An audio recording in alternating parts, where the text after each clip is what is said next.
What's up, everybody, and welcome to this week's What's on Kickstarter. Today we're going to be taking a look at some of the great, good, and not so good decks. But before we jump into it, make sure to like this video and subscribe to the channel. And smash the bell, please. I gotta say, man, Steve, this is a interesting week. I feel like this may be a step backwards in the scheme of Kickstarter here. We have very few great decks this week, very few good decks this week, and a ton of needs help and beware decks this week. So for anyone who's tuning in to see what they're going to be backing this week, it may be a light week, but what I will say is you're definitely going to want to stick around to the end for the entertainment value of this week's What's on Kickstarter. Dude, you know what? I feel like it's kind of cool when we have randomly a week like this because it kind of just breaks up the flow. Yes. You know what I mean? Yes. I mean, it was a struggle to find a great deck this week. And while there is a great deck, it's a just over the border of good. But with that in mind, why don't we jump right into it and check it out? For this week's great deck, we have the Light Factor and Dark Cell V2 playing cards from Vermillion Collection. So Vermillion Collection is a well-known creator. This is their fifth campaign here. And they've actually made some really interesting, nicely done decks. The one thing I do have to say about this is while it is a great campaign, their goal's a little bit low. All things considered, $3,000 on a 1,000 deck print run. You're not really accounting for shipping there, but because of their notoriety, they probably factored in the fact that they would hit over that. Fine. For a new creator, 3,000 is a very low goal on it. But especially for a deck that's like, what, neon inks? Yeah. And with that, though, with that in mind, though, too, they really missed on the story aspect of this.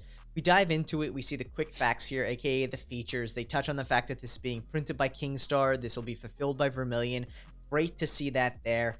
But then all of a sudden it turns into returned backers. If you're a backer of a previous one of their campaigns, you'll get some added goodies. While that's really nice, you're almost immediately alienating anyone who hasn't backed your previous campaigns. So while I do think it's good to be thankful for past, backers, you want to make sure that you're actually building out a story here that starts with this whole little the concept section. This should have been the first thing in your campaign. Move this right up to the top. But in addition to that, really build out even more of the campaign. Your story should flow throughout the entirety of the campaign here. And while I do have to say the visuals of this campaign are breathtaking, I love the colors, the UV ink on this, they all look great. I want to know more about it. What's the backstory? What prompted you to make this? I love the look of the DNA stuff there, but like why? That whole part of the story is just lacking. And while I think this design has so much potential, not only for cardistry, but also for collectors, it's really not being sold to me in a way that goes beyond just like, look at these pretty pictures. That's what I really would like to see on this one. I think that's one of the biggest shortcomings on this. It's just the all-around lack of a story. So this is 2 decks. Yes. That goal is way even worse. Yeah, super low. For 2 decks, even if you're using a we'll say non-mass production printer like Kingstar, who Kingstar prints great quality. I absolutely love the decks they put out. Yeah. They're still not printing you decks for 30 cents. So with that in mind, a $3,000 goal is extremely low on this. And that more so is a creator concern, because at this point, if Vermillion backs, they do have a reputation behind this. They're very likely to fulfill. But if they only hit $3,001 out of 3,000, that may be difficult. A lot of money out of their pocket. Exactly. The other counterpoint to that, though, and something that may also be more beneficial with a smaller printer like Kingstar, is they may have a deal worked out where, hey, if I only sell 100 of this deck, are you going to print 100? Yes, it may increase the price point, but Kingstar may be willing to work with them on that sense. That is a big but and not something anyone should ever really worry about relying on. I saw that little smirk there, Steve. Yeah. But with that in mind, that goal is really low for 2 decks. And again, with such a visually appealing deck, I love the look of this deck. I really wish it had story behind it. Yeah. How much is it? What's it coming up? We are looking at $20 shipped for a what about deck the dock with cell? ink. Same price point, $20 shipped. Ooh, so this really is a steal of a deck. And looking at it too, if you buy over 4 decks, you end up getting a free UV flashlight with it as well. So they've really done a good job with the price point on this, and that 4 deck plus flashlight comes up to 50. So you're actually looking at $13.50 a deck shipped there. $12.50 a deck shipped there, plus a free flashlight, which that's a great deal. Yeah, and the cards are going to be great because Kingstar does amazing work. Yeah, their printing is spectacular, surprisingly spectacular for a really up-and-coming small print house. But yeah, the one thing for me on this one is I just really wish that they had a story behind it, because I really do like the work that Vermillion does, and they are very communicative. We can see that throughout here. They do a good job on their campaigns, and they take pride in it. So that story, to me, is just a point of pride where I'd love to see them build it out. Even if you don't have a story about the light versus dark, and you have a story about, we were sitting around having beers one night, and we thought, how cool would it be to have a light versus dark youth deck? Like, that's a story, at least. It makes it relatable. So that's the biggest standout for me on this one, along with the goal. Yeah. Good luck. And coming in at this week's first good campaign, we have the Sengoku, Jidai, Hanafuda, and playing cards. That was a struggle, but I hope I got that correct. It's ironic because we were just talking about this with Stefan today on the Deckin Around Live about how we always butcher names. And I feel like I might have clutched that one, but we'll see. Let me know in the comments down below. Yeah. So this is a really interesting deck. I absolutely love the artwork of this. And I think we've actually seen a really big influx recently on Kickstarter for Asian-oriented, like Asian heritage decks, which I think is really cool. I love this style of artwork. It really stands out to me. I love the fact that the creator's name is DuDaDa. So yeah. I feel like I've seen that before, but maybe, I don't know. This may be their first, says Kyle Young. So they've created a tarot in the past and 2 cat games, so very cool. But I'm excited to see what this is all about. And I think the interesting thing about it is it's actually a card game and a deck of playing cards in one. So really beautiful artwork, really interesting style to it, but it's also a usable poker deck, which is great because the vibrancy on this is just amazing. The one thing that really stands out to me from the jump, and I love the illustration showing how to play, you know, Hanafuda playing rules, who's printing this deck and who's going to be fulfilling this deck are two of the biggest things to me that stand out and probably are what makes this good, not great. This campaign has so much detail, beautiful artwork. They really put together a lot of the ideas behind it. They talk about the add-ons, the features, the 2 things that are really missing, printer and fulfillment. And with that in mind, those 2 simple facts would push this easily into a great deck. Yeah. And what's the comment? Money-wise? We are looking at the early bird is 17. That's a wall hanging. So the other thing I would throw in there too is your add-ons should not be standalone tiers. They should always be add-ons. Remember and keep in mind you're trying to sell decks of cards, not decks of cards, wall hangings, booklets, coins, this and that. It's sticky notepads.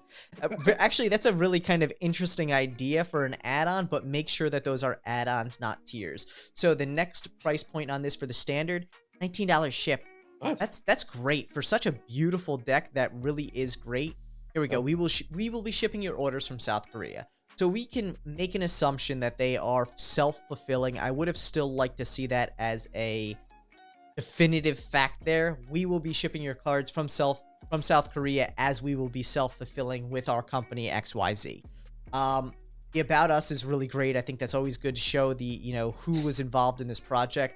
But to me, the printer is going to make a big one for this. From a collector's point of view, playing card printer doesn't necessarily matter as much, but the only really details on the stock itself are the fact that it is a, 2.5 by 3.5 inches, which I saw somewhere towards the top. There we go. All cards are 2.5 by 3.5 inches inside, coated with a linen texture on 350 GSM thickness art paper, and finished with rounded corners. Cool. Like, that doesn't tell me much of anything about, it doesn't tell me much about other than poker size card, linen finish, a little bit thinner than some of the 380 GSM, but who's printing? What's the quality of that going to be like? Because people do like to know what a card is going to feel like in their hands, especially if you're going to use it as a poker deck. How easy is it to shuffle? Is this thing going to crap out after shuffling it 10 times, you know? These are questions that people want to know. But with that in mind, putting the printer in there would easily push this from a good campaign to a great campaign. Yeah, 2,800 goals. Oh. Well, and that may be printer specific, so be good to know. But good luck. Really excited to see this deck because I do love the artwork. But yeah, it's beautiful. Coming up for this week's first of many Needs Help campaigns, we have the Moroccan playing cards deck. And I will put a caveat in here as well. This is the best of the needs help campaigns for this week's. No questions asked. Not so much just based on layout, but based on completeness and safety of backing the campaign. So with this in mind, really interesting campaign. Shows some of the artwork, but it's not very well done with printing across the board. We really would like to see some better angles of the courts. There's a lot of imagery, but not really much text. Timeline, I think that's a great touch to it. I love the fact that they put timelines here. The production side of it, let's get into it here. As I want to focus on local production, which means the production fulfillment will take place in Denmark. That's fine. But who's going to be printing and fulfilling this? Are you going to be printing it yourself? Is this printer paper? Is this a legitimate printing house?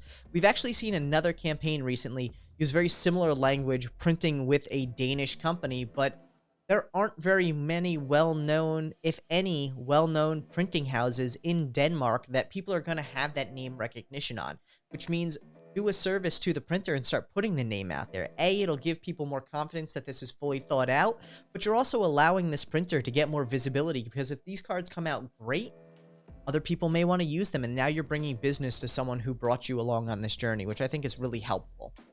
Yeah. Also, the risks and challenges for a first-time creator, extremely short. I've added extra days for production and shipping to make it more realistic. If anything comes up there that will make the project late, I will update. It needs to, like, this needs to be breaking out not only if anything else comes up, you need to touch on everything that could possibly come up.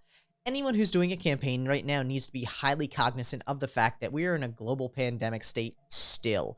With that in mind, touching on that, mentioning the pandemic is a bare minimum. Touching on potential shipping and production delays because of that, bare minimum. Touching on anything that could go wrong with you being a first-time creator and not potentially budgeting outright or not potentially understanding the timelines, bare minimum. This should be 2 to 3 paragraphs easily. Transparency is key for any Kickstarter campaign, and as a first-time creator, your transparency into this is going to instill trust in people who are going to want to back this. Because I'll be honest, the design on this is dope. I mean, yes, it looks like Oriental rugs, but I like that. I really like the style of this. It's beautifully done. It's simple but fun, very artistic, but this just misses the story, features, who's printing, who's fulfilling. And to really round it out here, let's see what we're looking at price point wise. Price point's like 24 shipped.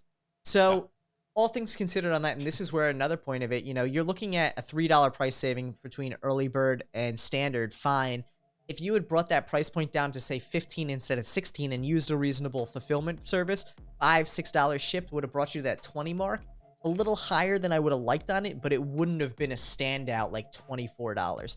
Ultimately, this $21 shipped on your early bird should be the high end of your standard here. This should be an $18 deck shipped. What's this goal coming in at? The goal, we're looking at $26.79. That's 2 decks. For 2 decks. And again, like, that makes it difficult, because who knows, you could be printing 50 decks of each, and it looks like based on the seals, you want to be printing 500 of each. 1,000 decks, $34.69, is that what it was? $26.79. You're not even covering your shipping there. You're not even covering your shipping at 1,000 decks for that. So that's something to keep in mind there as a first-time creator. This goal is barely your printing. Good luck. So, good luck. I gotta say, man, we're about to dive into the deep end of it here. Tyler, I'm like seeing you fired up there. I know, man. This is an interesting week. I almost had to throw in my hat on this one and just be like, throw in the towel. That's what I'm looking for. We threw in the towel on this one. We threw in that first towel that Steve loved so much. But bro, I'm just letting you go. Run with it, brother. Run with it. Thankfully, we have one good campaign to bring in this week. Another good campaign for this week is the Glazed Dark Skies limited linen playing cards from Tim Olinger. Tim has created many campaigns. He actually, I think there was probably a little bit of a hiccup with this campaign. He's started and restarted it 3 times now, but he has created many decks, fulfilled successfully, really does a great job with it. The one thing that always irks me with Tim's campaigns is M31 Casino linen card stock. NPC. It's NPC. Just put it's NPC. That's perfectly fine, but I wish he would throw it out there, not even for the benefit of the backer's sake, but for the benefit of NPC's sake. There we go. All cards is ready to print, and skilled folks at NPC. Awesome. Who's going to be fulfilling now? Is it still NPC? So these are the things that to me always with Tim's campaign is he uses a template that he's done throughout all of them and they've been successful, but they've only been successful to a limit. And I think that his art actually has a really interesting style to it. And I think as a designer, he has a lot more room to grow, but I think his campaigns themselves need to really be a little bit more built out. They need to really touch on who's going to be printing, who's going to be fulfilling, bringing it into the new era with it. Don't always rely on a template because it's worked one time. Bring it into the future, because this could be a great campaign if he really built out the story a little better, talked about the printing and fulfillment there, and was actually, I think, really willing to jump into someone like USPCC or CardsbyAmani. Yeah. But good luck. Good luck on it, Tim. You've already funded, so congratulations on that one, man. And I hope for your next campaign, you put a feature section at least in the top that talks about fulfillment and printing there. Watch our video, Tim. Watch it. If anybody knows Tim, share this with him. And so we got your back, Tim. Now we dig into the crux of this week's episode. Hold on. Steve needs to grab a drink of water. He needs to hydrate himself to make sure that he's ready to go. Man. I need to be awake for this one. Let's go. All right. So, first up for another Needs Help campaign this week, we have the kinetic cards, playing cards that come alive. Really interesting concept. I really kind of actually dig that aspect of using a lenticular sheet on top of a card to cause movement. It's really clever, really cool for a magic aspect of it, personally. The weird thing about this campaign, and to me that really makes it Needs Help on multiple levels, is this is actually being sold as a poker deck to some extent, and with smoother than traditional cards, kinetic cards still offer great handling. I don't know about you, but that handling looks atrocious. And the interesting thing about that is anyone who's ever handled a lenticular sheet before knows there's actually a texture to it, which means that over time that texture is, yes, going to wear down, but not in a way that you're breaking in a normal deck of cards. So this card stock, because it's got a lenticular sheet on it, is going to be more similar to a plastic playing card, which means that you are forever stuck with this handling.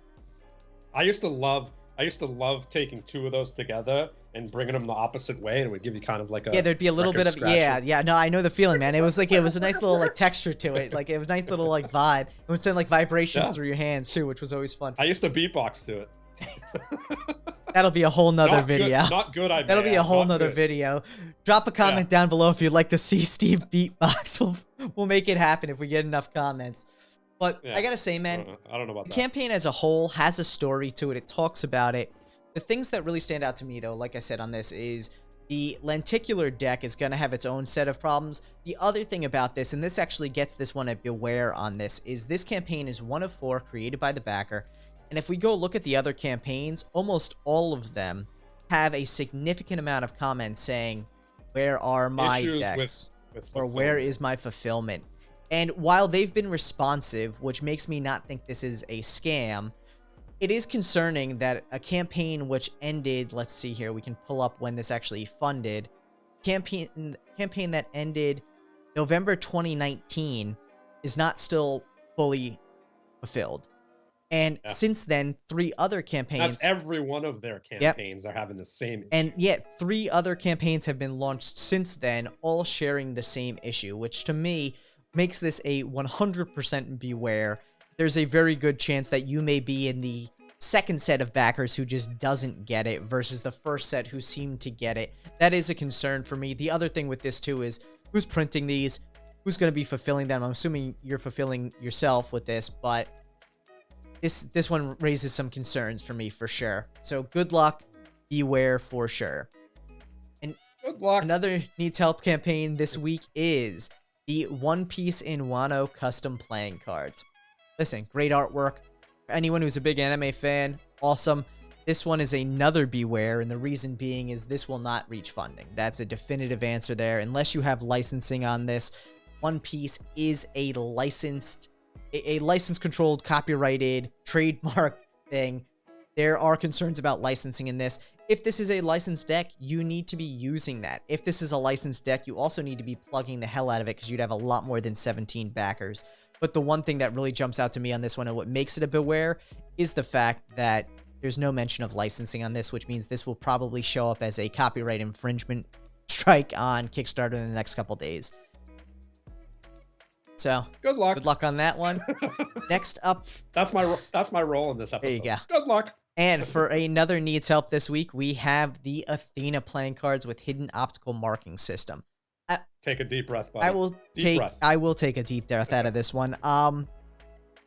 This creator is heavily involved with the SA playing card company previously who did the Windrose and the CPU playing cards. Windrose, as far as I'm aware, has still not fulfilled.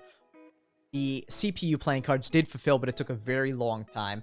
There's several issues I have with that about the marking system and their inspiration for that marking system. But with that in mind, I would never support them personally because of that. Diving into the campaign itself, here's the thing. They talk about some interesting things here. Printed by USPCC, fulfilled by Gambler's Warehouse, printed on premium B stock. It's going to be a print run of 1,000 decks. They're hitting the points. This campaign is actually put together decently. But here we get down to, okay, printed 1,000 decks. There we go, limited to 1,000 decks. And then right down here, they mention that it's going to be printed on the web press. Well, which is a minimum of 15,000. 100%. So if you're printing with USPCC, awesome, and you're printing on the web press, did you miss some numbers on that 1,000 print run? How is that working out? Because you're not going to get the web press for anything under, best case, 10, minimum 15, and that 10 is even super tentative if you've had tons of successful business with USPCC. No, it's 15,000 min. So with that in mind, cool, you're going to be using BackerKit. Cool, you're going to be doing Gamblers for their shipping. The other thing that raises into this is there are fulfillment issues still for those other two decks. So yeah, good thing you're using Gamblers. But Gamblers ships where people tell them. Half of the fulfillment for other decks has been the fact that they sent the wrong addresses. That's 100% on you as the campaign backer. What you'll also notice is this is now created by Dylan directly, and there's no mention of SA playing cards. When that is brought up in the comments, he basically disavows any association with SA playing cards. The problem with that is that SA playing cards, as someone so kindly points out here, was run by a company called Dylan SA Studios. So it's literally your first name and SA playing cards. It's very hard to... And the creator of the SA deck and the CPU deck is Dylan. Yes. I don't know how to say his last name. I'll butcher it. Yeah, Dylan. So Dylan basically is also the verified account holder on the Windrose and CPU playing cards, which means that when funding happened, this all went into a bank account with his name. So it's very hard to say that you're an employee who has no hand in these other campaigns when you literally got the money from the campaigns. So this to me... And not only that is in the comments, he's saying he's being transparent. Yes. But yet, if you were being transparent, you would have put this campaign under your name on your SA playing cards and CPU cards account. Additionally to that, if anyone would like to go check out the Instagram for SA playing cards, you'll notice a very similar logo as to the back of this deck of this card. So there is clearly some association between you, the account for SA playing cards, which you seem to very likely run or have run at one point. There is an inherent lack of transparency with this, and I will say flat out that this is not only a beware, this deck feels less than genuine. Yes, we can overlook the misprint on the, oh, we're going to be using the web press when you're not. If that was the only concern here, that wouldn't even be a beware to me. That would be a, hey, creator, make sure you know what you're talking about. In this situation, you have two campaigns with terrible communication and fulfillment issues, and instead of addressing those, you've distanced yourself and been like, oh, I'm not involved in that. You are 100% the responsible party in those campaigns, and that makes me think that this campaign will only, at best case, hit some of a backer's hand, if any. So this is a huge beware in my book, and address it. I don't even want to say good luck. Address this. I'm not even going to say it that time. Address the issues on your previous campaigns before this one suffers, because it's already suffering. And don't steal someone else's marking system and show it on your campaign. That's also a very good point. So, on to the next one here. Bye. As another needs help campaign this week, we have the camcorders playing cards, excuse me. So, this is actually a really interesting deck, and from a visual point of view, I think there's a lot of ingenuity in it. The one thing we've seen, you know, people trying to use metal on decks of cards is a tough thing to do. Playing cards are not usually mixed with metal because talk boxes are not very sturdy. as you can see with this campaign, it looks like they've actually made a custom tuck for this, which is really interesting. But which is dope. It looks absolutely dope. Being a photographer myself, yeah, it looks cool. I think it looks absolutely sick. But where we run into issues within this, and they'll even get into it, they say they're going to be printing by USPCC and fulfilling by gamblers, limited to 500 decks. Off the bat, that jumps out as an issue. The good thing about that is they've addressed that in their comments. And basically, while they say rewards are limited to 500 decks, it's a little deceptive because they are in fact printing 1,000 decks. So while this isn't numbered, I know collectors do like to know how many decks were actually printed. Box will be made of 800 GSM recycled paper. Cool. Novelty metal parts will be made with surgical grade stainless steel. Cool. There's a lot of good details with this. On B stock. And acrylic glass. Well, yeah, so plastic. Acrylic, yes. Plastic. That's called plastic. But yeah, I was like, what's acrylic glass? But some of the stuff that really stands out on this is there's a lot of cards in here. It looks like a fully custom deck, but there's not much in the way of pictures showing all of the nuances of the deck. If you're really trying to create a fully custom deck with something that's so unique, it's important to highlight that. The other thing that stands out here is these collector's boxes. These collector's boxes are very interesting because they're not actually charging for them. And this is where the first red flags start to come in and what make this also another Beware campaign this week. We go down, the price point for a single deck is $35. Astronomically high, but again, plus shipping, plus shipping $40. Okay, there's a unique box to it. Let's say the box costs more than a tuck normally costs. Say it costs $10. Your cost now for this deck is around $13, $35, $40 shipped, very high price point. This is still, even with the cool metal parts and everything on the tuck box, maybe a $24 deck, $25 deck for rounding purposes. Cool. We then notice it gets more exciting, Tyler. We then notice that as you get to the 3 tiers, for the same price as 3 decks, $98 shipped, they will ship you a custom half brick box for no extra charge. Why? That's where my curiosity comes into it. We then get down to a little bit farther and we get to the half bricks, and the half bricks actually start this weird trend of gilding the decks. Cool. That's perfectly fine. $23 a deck, 6 decks gilded in custom boxes with a free custom brick box. So he goes from $35 a deck to $23 a deck. Adding gilding. And you're giving out a free like half brick box, or brick box in this case, and you're gilding the decks. Math just doesn't add up. It gets better. Keep going. So we scroll on down to the full brick plus collector's box plus gilding, and we're now looking at $20 a deck for 12 decks, fully custom tuck design, collector's box, which I think is made out of vegan leather, it may have mentioned. And then vegan leather. And you can pick your color. So that means you have to have all of them. And then all gilded. This is a huge Beware because at $20 a deck, this guy is eating costs on every single deck, no question about it. I would be very hesitant to back this campaign based on what I've seen so far. And to tie it all together, in the comments, there was some discussion around the legitimacy of it. And there was a very weird back and forth where the person just won't mention who's making the tuck boxes, which... Yeah, he won't give the company name. And I can see why you may do that in situations where you don't want people to then steal your, manufacturing company, but that's not good when a client is asking you for a name. Your response could have been like, hey, I'm going to PM you and let you know who it is. You don't have to drop in the comments, but the way this went, definitely not. Like, here you go. So no names. You're deflecting the question. Why do you want to know the name?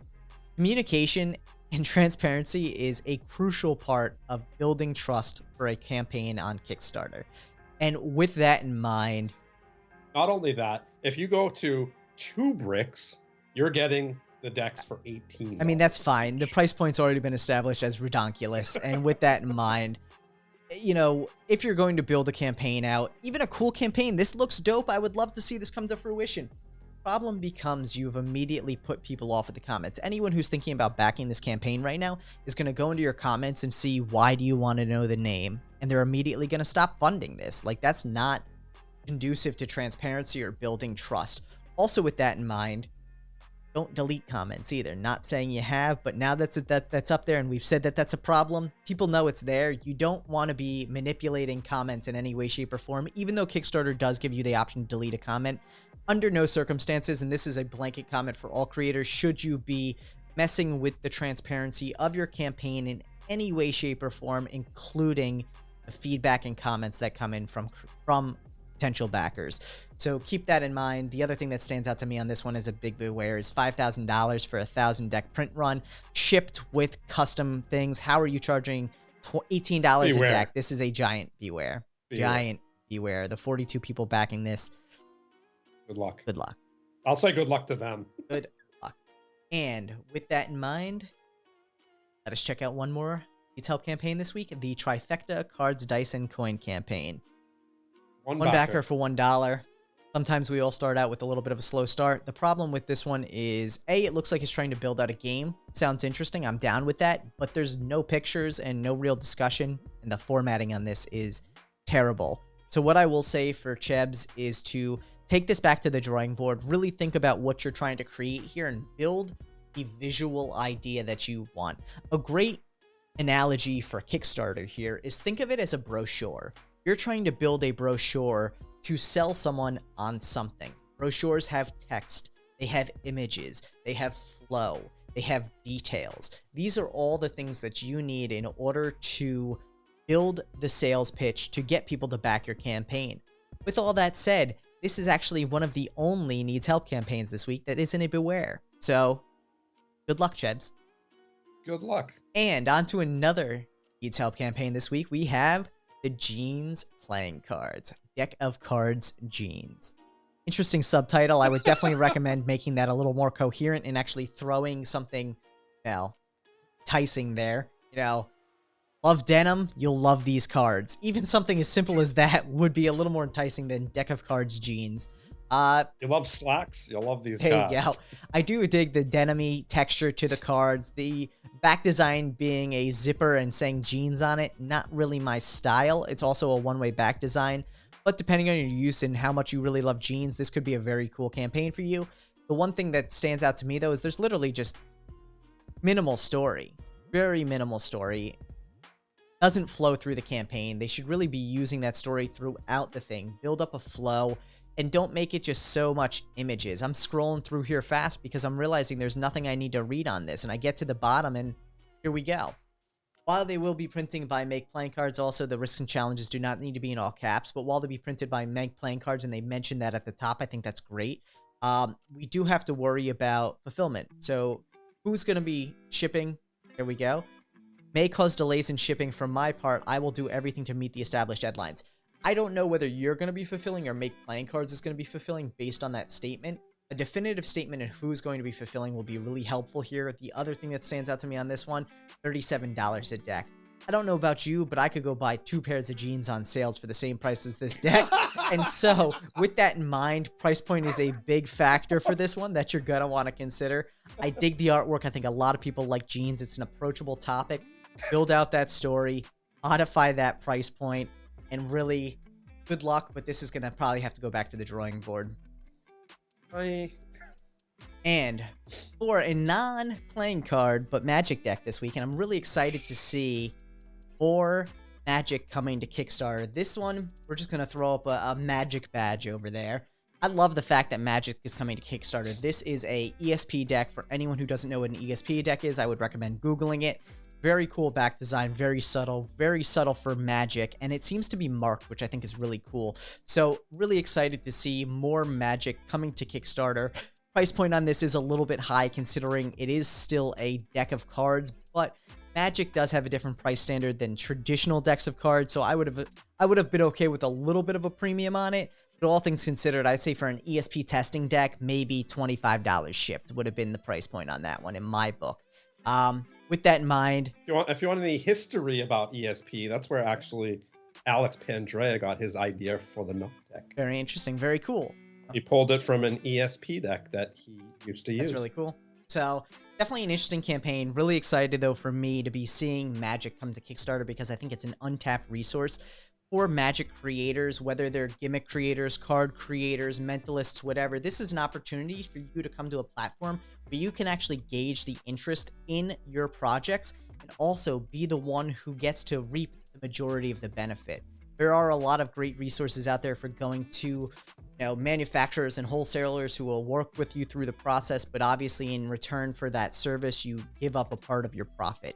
This is an opportunity for creators to really truly become independent of a lot of other big wholesalers. So excited to see how this plays out, and good luck. So Steve, what are you backing this week? I can't do it though. Let's get into some fun stuff. So, excuse you. I would actually back something this week. I will say, I dig the light and dark cell playing cards. I love the use of UV ink throughout them. I actually really like the sciencey design on theirs. I think there's that whole double helix look to the back design. It's an interesting look. That would be the only campaign I would back this week. So I at least had to throw one in there because it was a great campaign. No, for sure. That was definitely the highlight of the show. What's that? Actually, I would say I would back the Moroccan one too. I don't know why, but I like Oriental rugs and it gives a little bit of a vibe to that. But I'd want it from a better printer, or to know who the printer is, in fact. Okay. Yeah. But with that in mind, man, it is time for the fun campaigns. And after this episode, which gosh feels like it needs help across the board, I think this is the most needs help decks we've seen in a single week. And to counter it off too, there just weren't any good or great campaigns in any volume that made it feel like a hopeful week. This was probably one of the most depressing Kickstarter weeks yet, so these fun campaigns have a lot of weight to carry, man. I feel like my pick may not be the shining light at the end of the tunnel here that everyone needs. Well, let's see it. All right, so for the first fun campaign this week, my pick was the ICEGONE Defrost food in a most natural, fast, and healthy way. I don't know what it is about this thing, dude, but I always think about this when I pull some chicken breast out of the fridge and I throw it on a plate and you take the bag away and it's just all soppy and you don't know how to leave it out, and all of a sudden, is it too long, not long enough? It's just a headache. This thing seems like a really kind of clean and helpful way not only to speed up the de-icing and defrosting process, but also it's a single non-gross thing to defrost your food on. I hate using a paper plate because it gets soggy with meat juice. The idea of this is that you actually put it on there and it enhances the cooling process, or the defrosting process, to the point that you can actually thaw food in minutes without the use of a microwave, which we all know ruins your steak. So don't ever put your steak in the microwave. But I think this thing just looks... I don't even have a microwave, dude. And that's, yeah, I mean, this thing is awesome. I mean, look at this. Fully defrost a steak in 20 minutes. Fully defrost burgers in 10 minutes. Salmon in 15. Chicken breast in 10 minutes. I leave chicken breast out for 2 hours. That's probably not good, but sick, dude. This thing just seems like it would be one of those things that is useful, Sure. I don't know. This one... How much is it? Let's see. Comes in at... The early bird is $70 shipped. Standard is $75 shipped. So with that in mind, I will continue to use paper plates on my counter. But the concept and the premise behind this I thought was really cool. And I like the fact it's corrosion resistant, non-stick, easy clean. I like kitchen gadgets. I think kitchen gadgets are also one of the most overrated categories of products created, because nobody needs a device that only does one thing. I would actually like this if it was both a defroster and a cutting board. Yeah, because that way at least I get multi-purpose out of it, and it's not just hey, I use this once a week and that's it. But I do like the premise of this. I like the way they threw the campaign together. I think there's a lot of information to it, and it really seems interesting. A lot of visuals. So yeah, it'd be cool if it froze stuff too. That would be interesting too. I mean, not that you would ever have to do that, but whatever. Just mess with someone, you keep walking in and turning it on to freeze when they're trying to defrost something. I mean, yeah, that could be a gag gift instead of something useful. But yeah, it would be interesting. So good luck on that. 768 backers. That's a pretty solid campaign there. So let's take a look, man, at your campaign for this week. This week, Steve chose the first 3D Luminous colored wooden world map. Okay, I'm gonna say this first. I've always wanted a giant map on my wall when I have my own house. When I got my own house, I never got a giant map. You know, I don't know why. I just never found one that spoke to me. You know, I always definitely wanted a big one that you can put pins on where you've been and kind of get inspired to travel, you know. But this one is just high tech. It's, you know, up with the times. Love the colors. Illuminates. Yeah, a ton of different colors. It illuminates. You know, it's made out of cardboard, not cardboard. Wood, some sort. Like Wood. yeah, one of those like I guess what's the word? board, I think, or something like that. Yeah. Yeah, and it's not that expensive. I think it's like $79 for the large and maybe 59 for the small. Let's see. 70 for the medium. 70 for the medium. And I think that's their colored map. If you want the one for early bird large, it is 109. Yeah. I mean, and that, I mean, I think it would look so cool, you know, especially if it illuminates, it glows in the dark when you turn the light out. So it could be kind of romantic if you want it to be. One thing that would drive me nuts with this, and I think this is a good and a bad thing. It's cool because it comes in a small enough box that you actually put it together yourself, and you take a look at this, you can see it's free floating on the wall. So you put each of the components on there yourself. Being like, if you have any sort of OCD, even in the slightest sense. If it's uneven or like Australia's too far away from the bottom of Asia, that stuff would drive me up a wall. Yeah, 100%. This would take me 100%. like 6 days to hang up, even though it's only like 8 pieces, because I'd have to like laser level, make everything. Yeah, dude, that would drive me nuts. But like, this is a cool concept. Yeah, I love it. I think it's really rad. One day I'll definitely have that big map on my wall. Nice. Yeah, I dig it. I think it's I won't dope. be helping you put it up. That's fine, dude. I'll pay someone to put this shit up. I ain't gonna put this up either. Oh my I'll pay someone so when Asia is too low, I could be like, bro, Asia's too low. Fix it. Gotta raise that up. And I gotta say, this was an interesting week across the board. Like I said, probably one of the biggest needs help campaign weeks across all of Kickstarter that we've seen so far. And with that in mind, there were some needs help campaigns that did a good job. They just needed a little bit more thought and processing into it, or more images. But I will reiterate, watch out for those beware campaigns. Some of those, do your research. Make sure you understand the risk you're taking with that. If you're willing to bet $20 to get a deck, and that's okay, do your thing. But go into it knowing that you may not come out with. With that in mind, we always love to hear what everyone who watches this is backing, so make sure to leave a comment down below. Let us know not only what you're backing, but what other things other than playing cards you're interested in this week, and let us know what new decks you got in this week, because we're always interested in hearing what fulfilled. So thank you so much to everyone for watching this episode of What's on Kickstarter. Make sure to like, share, subscribe, and we'll see you next week.